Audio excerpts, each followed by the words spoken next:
Il y a un an, pendant la pandémie, on est allé grimper au Crux à Laval, mon père et moi. Et là, pendant que moi j'étais en train de faire mes problèmes de mon côté, je vois mon père s'avancer sur un V6.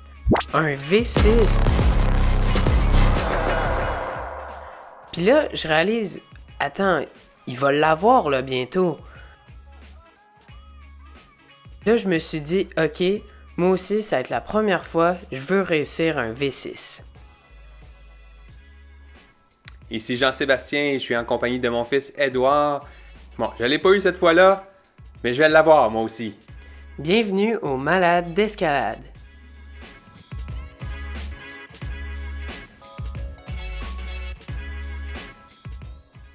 Le départ du problème est assez facile, mais c'est vraiment quand on est rendu à mettre notre pied au-dessus du volume que ça devient compliqué. Ouais, on voit pas vraiment ici, mais le mur est quand même vraiment prononcé. Et puis quand tu mets ton pied sur le dessus, on le voit, il y a beaucoup de marques noires, ça glisse vraiment. Je l'ai pas eu cette fois-ci, mais j'ai compris ce que je dois changer. Alors, voici ce que ça a donné.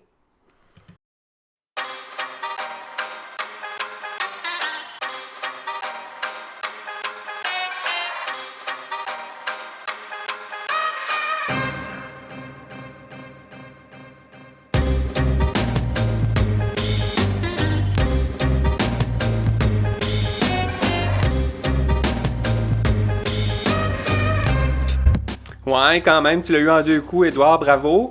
Mais d'après moi, il était trop facile celui-là pour toi. Laisse-moi le réessayer, puis après ça, on va en faire un vrai V6. Juste un conseil, papa, place bien tes pieds parce que ça glisse.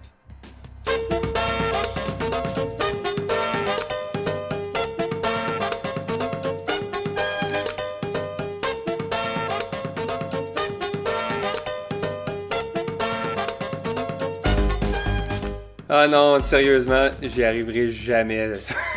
Je sais pas comment mettre mes pieds. T'en fais pas, j'ai trouvé un vrai V6. Viens voir les prises rouges. C'est un mouvement enchaîné, il a vraiment l'air super le fun.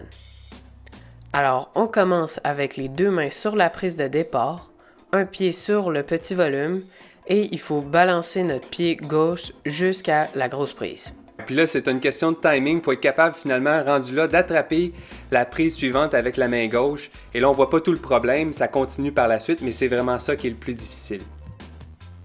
Faut pas oublier de préciser qu'il y a 3 angles différents dans le mur.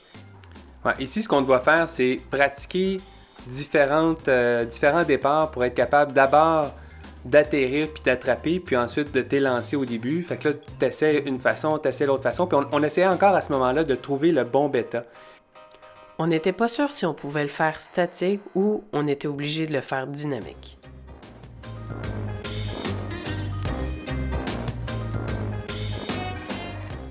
Et quand je t'ai vu pratiquer ici, je me suis dit que tu faisais 2 choses différentes, puis je suis venu t'en parler. Ouais, tu m'expliquais comment je mettais mes pieds différemment de quand je partais du sol jusqu'à la fin, comparé à quand je partais de la prise de départ. Exact. Donc ici à gauche, on voit ton essai à partir du sol. Dans le fond, tu faisais ça simplement pour te pratiquer à atterrir ou à arriver sur la prise suivante. Et à droite, on voit ton point de départ. À partir de la prise de départ, regarde le pied.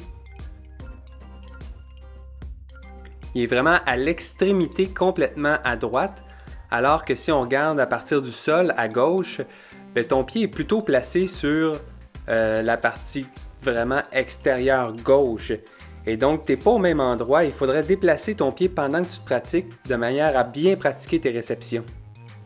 Après ça, je me suis concentré sur mes déplacements de pieds et c'est là qu'il y a eu un déclic.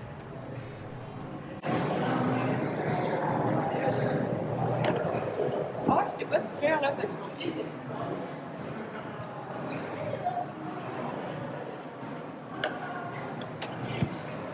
Ah, là, je l'ai, là. Là, je l'ai. Oui. C'est ça. Attends. Magique.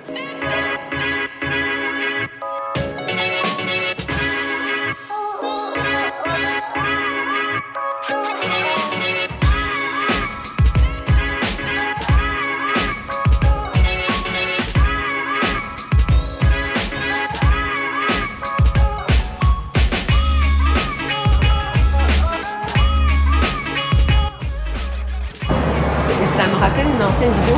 On est comme ça, Ah oui? rapprochés.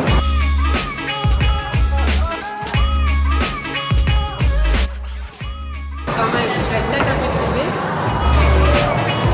Dans le fond, rendu là, c'était simplement un exercice de répétition pour réussir à avoir un timing parfait.